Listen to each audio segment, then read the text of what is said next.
Welcome to episode 9 of The Haunted Hotel. I'm Nayara, with Raoul shaping the music, artwork, and final edit. In this chapter, long-suppressed truths edge closer to the light, and the hotel's silence grows more dangerous than its whispers. What was hidden is no longer content to remain so.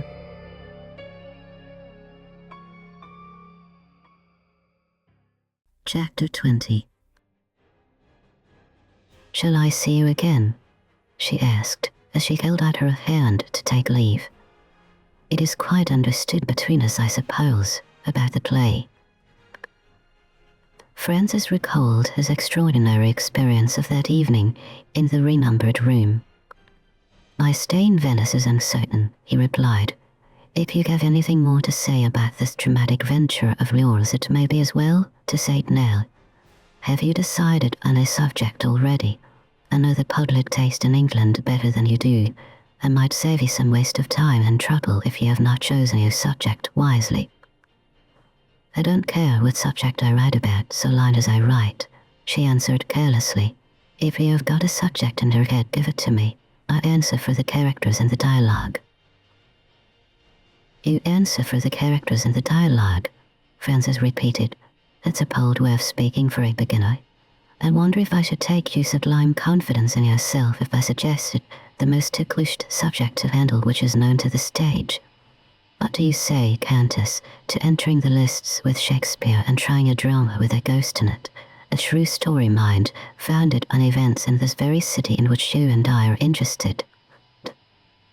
She caught him by the arm and drew him away from the crowded colonnade into the solitary middle space of the square. "Now tell me," she said eagerly, "here where nobody is near us, how am I interested in it? How? Still holding his arm, she shook him in her impatience to do the coming disclosure. For a moment he hesitated. This far amused by her ignorant belief in herself, he had merely spoken in jest. Now for the first time, impressed by her irresistible earnestness, he began to consider what he was about from a more serious point of view.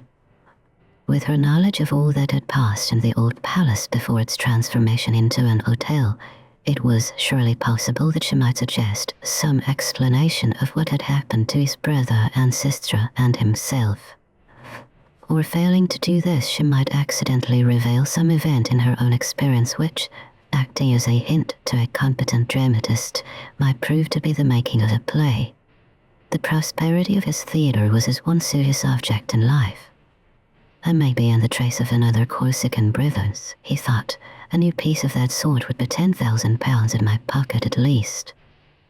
With these motives, worthy of the single-minded devotion to dramatic business which made Francis a successful manager, he related without further hesitation what his own experience had been, and what the experience of his relatives had been in the haunted hotel. He even described the outbreak of superstitious terror which had escaped Mrs. Norbury's ignorant maid. "Side stuff if you look at it reasonably," he remarked, "but there is something dramatic in the notion of the ghostly influence making itself felt by the relations in succession as they one after another enter the fatal room, until the one chosen relative comes who will see the unearthly creature and know the terrible truth. Material for a play, Countess, first-rate material for a play." There he paused. She neither moved nor spoke. He stooped and looked closer at her. What impression had he produced? It was an impression which his utmost ingenuity had failed to anticipate. She stood by his side just as she had stood before Agnes when her question about Ferrari was plainly answered at last, like a woman turned to stone. Her eyes were vacant and rigid. All the life in her face had faded out of it. Francis took her by the hand. Her hand was as cold as the pavement that they were standing on. He asked her if she was ill. Not a muscle in her moved. He might as well have spoken to the dead. "Surely," he said, "you are not foolish enough to take what I have been telling you seriously?" Her lips moved slowly, as it seemed she was making an effort to speak to him. "Louder," he said, "I can't hear you." She struggled to recover possession of herself. A faint light began to soften the dull, cold stare of her eyes. In a moment more she spoke so that he could hear her. I never thought of the other world, she murmured in low, dull tones like a woman talking in her sleep. Her mind had gone back to the day of her last memorable interview with Agnes. She was slowly recalling the confession that had escaped her, the warning words which she had spoken of that past time. Necessarily incapable of understanding this, Frances looked at her in perplexity. She went on in the same dull, vacant tone, steadily following at her own train of thought, with her heedless eyes on his face and her wandering mind far away from him. I said some trifling event would bring us together the next time. I was wrong. No trifling event will bring us together. I said I might be the person who told her what had become of Ferrari if she forced me to it. Shall I feel some other influence than hers? Will he force me to it? When she sees him, shall I see him too? Her head sank a little, her heavy eyelids dropped slowly. She heaved a long, low, weary sigh. Frances put her arm in his and made an attempt to rouse her. Come, Countess, you are weary and overwrought. We have had enough talking tonight. Let me see you safe back to your hotel. Is it far from here? She started when he moved and obliged her to move with him, as if he had suddenly awakened her out of a deep sleep. Not far, she said faintly. The old hotel on the quay. My mind's in a strange state. I have forgotten the name. Danieli's. Yes.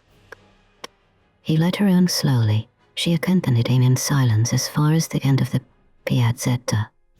There, when the full view of the moonlit lagoon revealed itself, she stopped him as he turned towards the Riva degli Schiavoni. I have something to ask you. I want to wait and think. She recovered her lost idea after a long pause. Are you going to sleep in the room tonight? She asked. He told her that another traveler was in possession of the room that night. But the manager has reserved it for me tomorrow, he added, if I wish to have it. No, she said. You must give it up. To whom? To me. He started. After what I have told you, do you really wish to sleep in that room tomorrow night? I must sleep in it. Are you not afraid? I'm horridly afraid.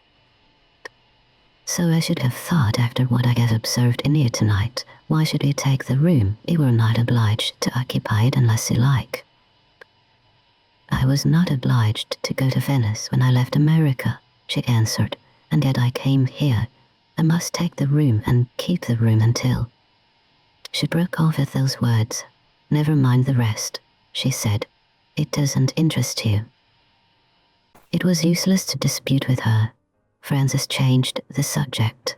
We can do nothing tonight, he said. I will call on you tomorrow morning and hear what you think of it then.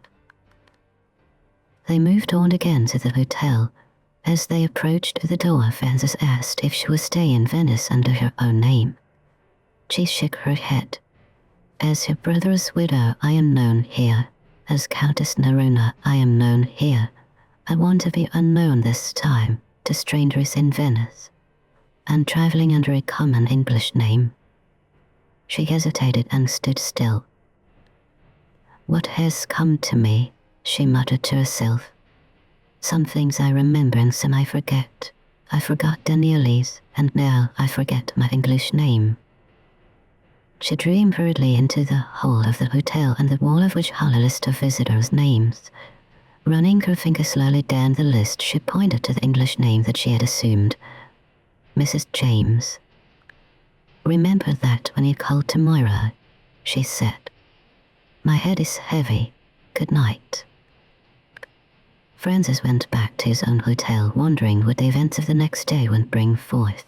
A new turn in his affairs had taken place in his absence. As he crossed the hall, he was requested by one of the servants to walk into the private office. The manager was waiting there with a gravely preoccupied manner, as if he had something serious to say. He regretted to hear that Mr. Francis Westwick had, like other members of the family, discovered serious sources of discomfort in the new hotel. He had been informed in strict confidence of Mr. Westwick's extraordinary objection to the atmosphere of the bedroom upstairs. Without presuming to discuss the matter, he must beg to be excused from reserving the room for Mr. Westwick after what had happened. Francis answered sharply, a little ruffled by the tone in which the manager had spoken to him. "I might very possibly have declined to sleep in the room if he had reserved it," he said. "Do you wish me to leave the hotel?" The manager saw the error that he had committed and hastened to repair it. "Certainly not, sir. We will do our best to make you comfortable while you stay with us. I beg your pardon if I've said anything to offend you. The reputation of an establishment like this is a matter of very serious importance. May I hope that you will do us the great favor to say nothing about what has happened upstairs? The two French gentlemen have kindly promised to keep it a secret." This apology left Francis no polite alternative but to grant the manager's request. "There is an end to the Countess's wild scheme," he thought to himself as he retired for the night. "So much the better for the Countess." He rose late the next morning. Inquiring for his Parisian friends, he was informed that both the French gentlemen had left for Milan. As he crossed the hall on his way to the restaurant, he noticed the head porter chalking the numbers of the rooms and some articles of luggage which were waiting to go upstairs. One drug attracted his attention by the extraordinary number of old travelling labels left on it. The porter was marking it at the moment, and the number was 13A. Francis instantly looked at the card fastened on the lid.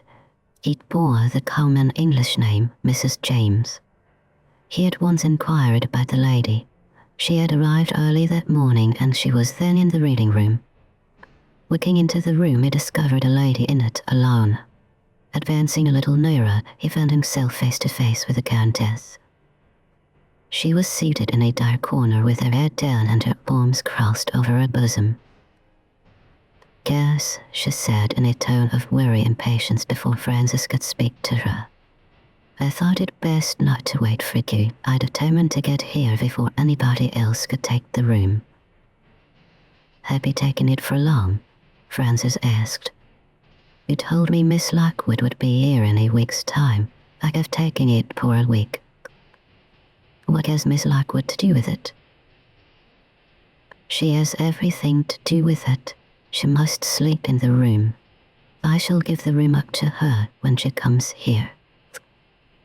Francis began to understand the superstitious purpose that she had in view. "Are you, an educated woman, really of the same opinion as my sister's maid?" he exclaimed. "Assuming your absurd superstition to be a serious thing, you are taking the wrong means to prove it true. If I and my brother and sister have seen nothing, how should Agnes Lockwood discover what was not revealed to me? She is only distantly related to the Montbarrys. She is only our cousin." "She was nearer to the height of the Montbarry was dead than any of you," the Countess answered sternly. "To the last day of his life, my miserable husband repented his desertion of her. She will see what none of you have seen. She shall have the room." Francis listened, utterly at a lost account for the motives that animated her. "I don't see what interest you have in trying this extraordinary experiment," he said. "It is my interest not to try it. It is my interest to fly from Venice and never set eyes on Agnes Lockwood or any of your family again." "What prevents you from doing that?"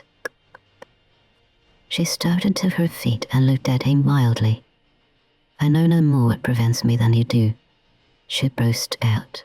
"Some will that is stronger than mine drives me on to my destruction in spite of my own self." She suddenly sat down again and waved her hand for him to go. "Leave me," she said. "Leave me to my thoughts." Francis left her, firmly persuaded by the start that she was out of her senses. For the rest of the day he saw nothing of her. The nights of Forest and Yew passed quietly. The next morning he breakfasted early, determining to wait in the restaurant for the appearance of the Countess. She came in and ordered her breakfast quietly, looking dull and worn and self-absorbed as she had looked when he last saw her. He hastened to her table and asked if anything had happened in the night. "Nothing," she answered. You have rested as well as usual. Quite as well as usual.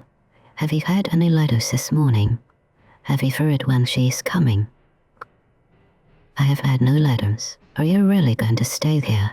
Has your experience of last night not altered the opinion which you expressed to me yesterday? Not in the least.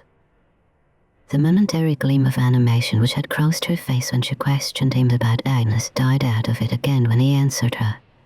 She looked, she spoke, she ate her breakfast with a vacant resignation, like a woman who had done with hopes, done with interests, done with everything with the mechanical movements and instincts of life. Francis went out on the customary traveller's pilgrimage to the shrines of Titian and Tintori. After some hours of absence, he found a letter waiting for him when he got back to the hotel. It was written by his brother Henry, and it recommended him to return to Milan immediately. The proprietor of a French theatre recently arrived from Venice was trying to induce the famous dancer whom Francis had engaged to break faith with him and accept a higher salary. Having made the startling announcement, Henry proceeded to inform his brother that Lord and Lady Montbarry, with Agnes and the children, would arrive in Venice in 3 days more. They know nothing of our adventures at the hotel, Henry wrote, and they have telegraphed to the manager for the accommodation that they want. There would be something absurdly superstitious in our giving them a warning which would frighten the ladies and children out of the best hotel in Venice. We shall be a strong party this time, too strong a party for ghosts. I shall meet the travellers on their arrival, of course, and try my luck again at what you call the haunted hotel. Arthur Parville and his wife have already got as far on their way as Tret, and two of the ladies' relations have arranged to accompany them on the journey to Venice. Naturally indignant at the conduct of his Parisian colleague, Francis made his preparations for returning to Milan by the train of that day. On his way out, he asked the manager if his brother's telegrams had been received. The telegram had arrived, and, to the surprise of Francis, the rooms were already reserved. I thought he would refuse to let any more of the family into the house, he said satirically. The manager answered with a due dash of respect in the same tone. Number 13A is safe, sir, in the occupation of a stranger. I am the servant of the company, and I dare not turn money out of the hotel. Hearing this, Francis said goodbye and said nothing more. He was ashamed to acknowledge it to himself, but he felt an irresistible curiosity to know what would happen when Agnes arrived at the hotel. Besides, Mrs. James had reposed a confidence in him. He got into his gondola, respecting the confidence of Mrs. James. Towards evening on the third day, Lord Montbarry and his travelling companions arrived punctual to their appointment. Mrs. James, sitting at the window of her room watching for them, saw the new lord land from the gondola first. He handed his wife to the steps. The 3 children were next committed to his care. Last of all, Agnes appeared in the little black doorway of the gondola cabin, and taking Lord Montbarry's hand, passed in her turn to the steps. She wore no veil. As she ascended to the door of the hotel, the Countess, eyeing her through an opera glass, noticed that she had paused to look at the outside of the building, and that her face was very pale. If you like this audio story, please consider to subscribe the channel and let us know what you like the most in this presentation. Chapter 21. Lord and Lady Montbarry were received by the housekeeper, the manager being absent for a day or two on business connected with the affairs of the hotel. The rooms reserved for the travellers on the first floor were 3 in number, consisting of 2 bedrooms opening into each other and communicating on the left with a drawing room. Complete so far, the arrangements proved to be less satisfactory in reference to the 3rd bedroom required for Agnes and for the eldest daughter of Lord Montbarry, who usually slept with her on their travels. The bedchamber on the right of the drawing room was already occupied by an English widow lady. Other bedchambers at the other end of the corridor were also let in every case. There was accordingly no alternative but to place at the disposal of Agnes a comfortable room on the 2nd floor. Lady Montbarry vainly complained of the separation of one of the members of her travelling party from the rest. The housekeeper politely hinted that it was impossible for her to ask other travellers to give up their rooms. She could only express her regret and assure Miss Lockwood that her bedchamber on the second floor was one of the best rooms in that part of the hotel. On the retirement of the housekeeper, Lady Montbarry noticed that Agnes had seated herself apart, feeling apparently no interest in the question of the bedrooms. Was she ill? No, she felt a little unnerved by the railway journey, and that was all. Hearing this, Lord Montbarry proposed that she should go out with him and try the equipment of half an hour's walk in the cool evening air. Agnes gladly accepted the suggestion. They directed their steps toward the square of St. Mike, so as to enjoy the breeze blowing over the lagoon. It was the first visit of Agnes to Venice. The fascination of the wonderful city of the waters exerted its full influence over her sensitive nature. The proposed half hour of the walk had passed away, and was fast expanding to half an hour more before Lord Montbarry could persuade his companion to remember that dinner was waiting for them. As they returned, passing under the colonnade, neither of them noticed a lady in deep mourning loitering in the open space of the square. She started as she recognized Agnes walking with the new Lord Montbarry, hesitated for a moment, and then followed them at a discreet distance back to the hotel. Lady Montbarry received Agnes in high spirits with news of an event which had happened in her absence. She had not left the hotel more than 10 minutes before a little note in pencil was brought to Lady Montbarry by the housekeeper. The writer proved to be no less a person than the widow lady who occupied the room on the other side of the drawing-room which her ladyship had vainly hoped to secure for Agnes. Writing under the name of Mrs. James, the polite widow explained that she had heard from the housekeeper of the disappointment experienced by Lady Montbarry in the matter of the rooms. Mrs. James was quite alone, and as long as her bedchamber was airy and comfortable, it mattered nothing to her whether she slept on the first or the second floor of the house. She had, accordingly, much pleasure in proposing to change rooms with Miss Lockwood. Her luggage had already been removed, and Miss Lockwood had only to take possession of the room, number 13A, which was now entirely at her disposal.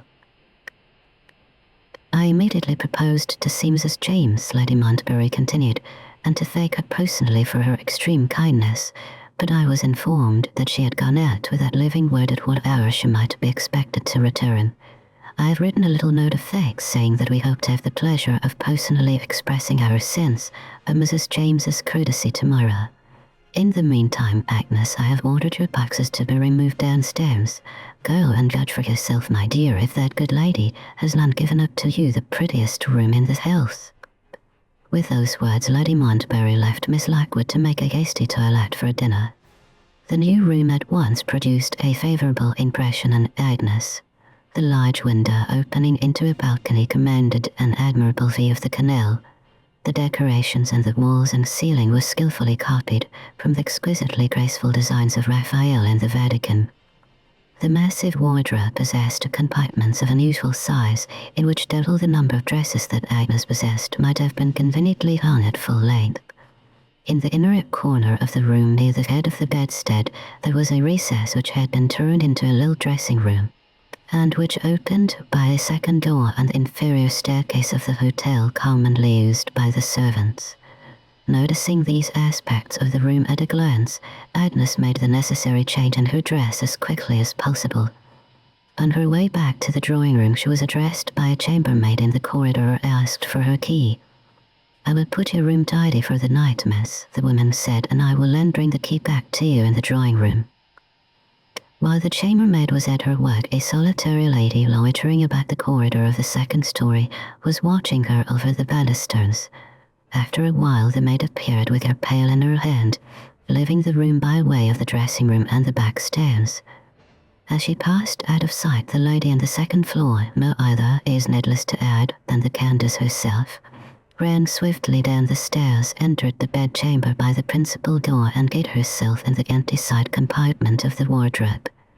The chambermaid returned, completed her work, locked the door of the dressing-room on the inner side, locked the principal entrance door on leaving the room, and returned the key to Agnes in the drawing-room.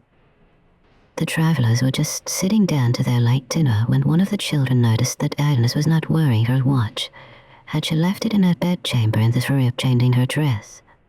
She rose from the table at once in search of her watch, Lady Montbarry advising her as she went out to see to the security of her bedchamber, in the event of there being thieves in the house.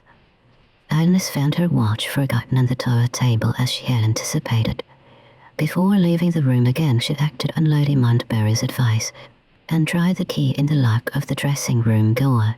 It was properly secured. She left the bedchamber, locking the main door behind her. Immediately on her departure, the Countess, oppressed by the confined air in the wardrobe, ventured on stepping out of her hiding place into the empty room. Entering the dressing-room, she listened at the door until the silence outside informed her that the corridor was empty.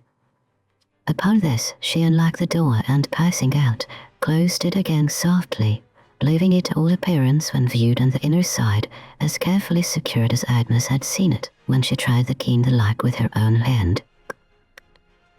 While the Montbarrys were still at dinner, Henry Westwick joined them, arriving from Milan.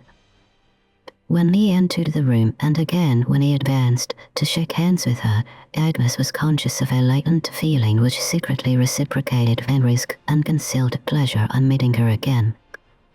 For a moment only she returned his look, and in that moment her own observation told her that she had silently encouraged him to hope. She sighed in the sudden glow of happiness which overspread his face, and she confusedly took refuge in the usual conventional inquiries relating to the relatives whom he had left at Milan. Taking his place at the table, Henry gave a most amusing account of the position of his brother Francis between the mercenary opera dancer on one side and the unscrupulous manager of the French theatre on the other. Matters had proceeded to such extremities that the law had been called on to interfere, and he had decided the dispute in favor of Francis. On winning the victory, the English manager had at once left Milan, recalled to London by the affairs of his theatre. He was accompanied on the journey back as he had been accompanied on the journey out by his sister. Resolved, after passing 2 nights of terror in the Venetian hotel, never to enter it again, Mrs. Norbury asked to be excused from appearing at the family festival on the ground of ill health. At her age, travelling fatigued her, and she was glad to take advantage of her brother's escort to return to England. While the talk at the dinner table flowed easily onward, the evening time advanced to night, and it became necessary to think of sending the children to bed. As Agnes rose to leave the room, accompanied by the eldest girl, she observed with surprise that Henry's manner suddenly changed. He looked serious and preoccupied, and when his niece wished him good night, he abruptly said to her, "Marian, I want to know what part of the hotel you sleep in." Marian, puzzled by the question, answered that she was going to sleep as usual with Aunt Agnes. Not satisfied with that reply, Henry next inquired whether the bedroom was near the rooms occupied by the other members of the travelling party. Answering for the child and wondering what Henry's object could possibly be, Agnes mentioned the polite sacrifice made to her convenience by Mrs. James. "Thanks to that lady's kindness," she said, "Marian and I are only on the other side of the drawing-room."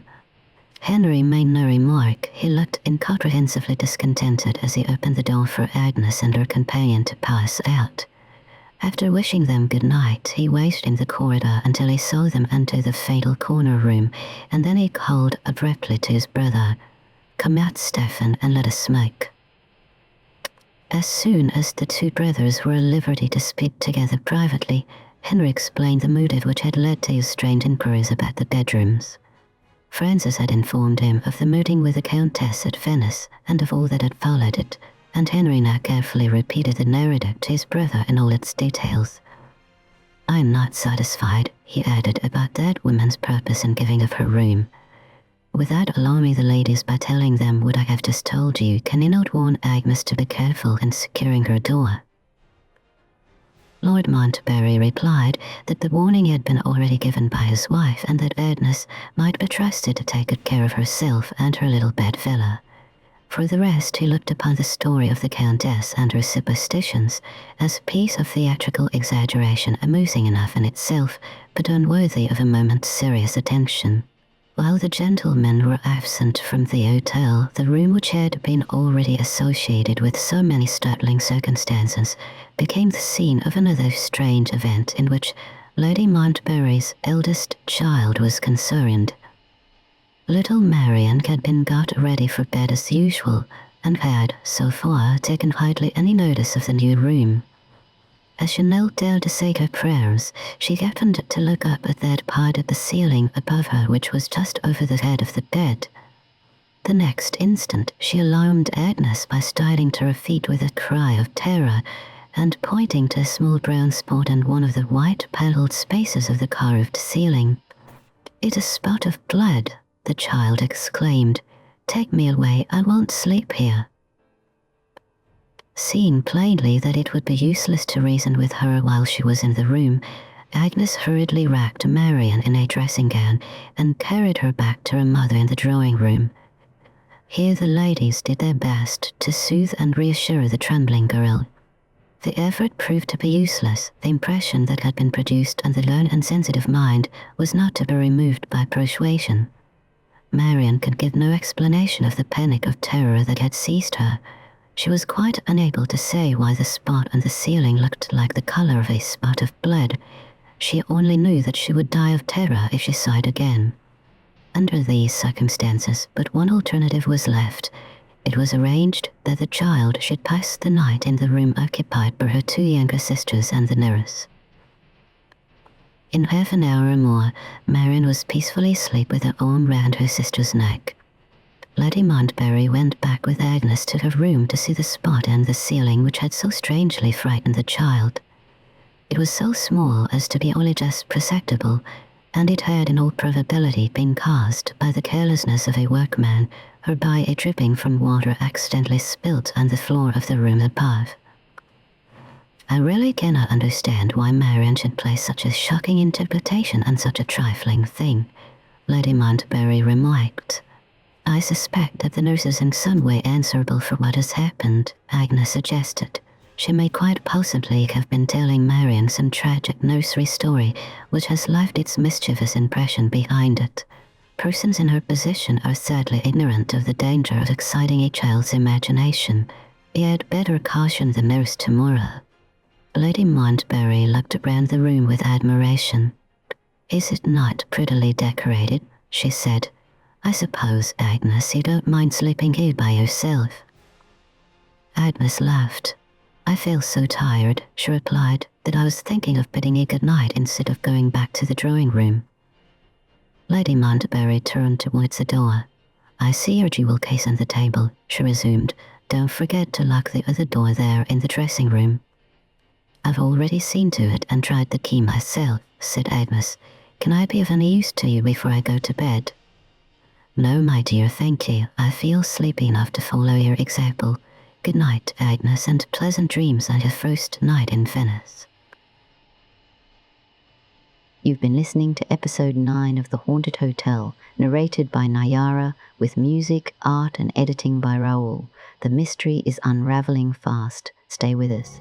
Episode 10 pushes the story toward its darkest revelations yet.